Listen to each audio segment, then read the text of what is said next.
Tapi masuknya itu harus pakai jeep karena jalannya itu setengah aspal, setengah batu-batu. Jadi kenapa nggak diaspal semuanya? Kalau diaspal semuanya kasihan juga. Penduduk sini kerjanya apa? Jadi tuh batu-batu itu kan biar ada sensasinya juga ke sini, nggak mulus gitu aspalnya. Terus itu bayar 350. Aku bilang ini pantainya mahal karena makannya mahal, naik jeepnya mahal. Terus kalau kalian mau ngelewatin ke sana, best view-nya kalau naik gondola itu 150k per orang. Kalau jalan itu 100k per orang. Terus plus tour guide. Kalau tour guide itu sih kelas lain gitu ya. Mungkin rata-rata 150. Jadi nanti tour guide-nya tahu best view untuk foto di mana.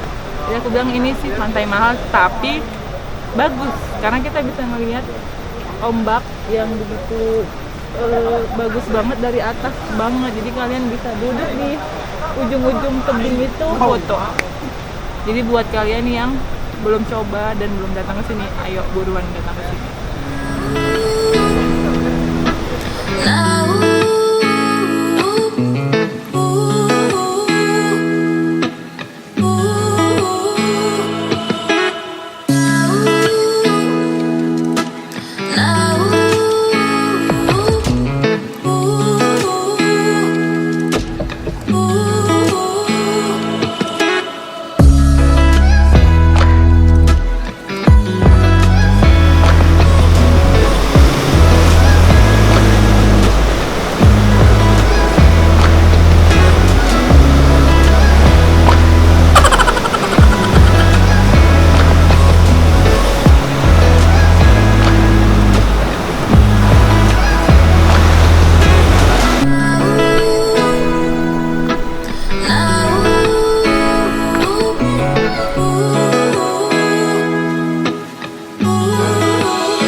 Guys, makasih udah nonton video aku. Jangan lupa ya like, comment, share, dan subscribe. Makasih.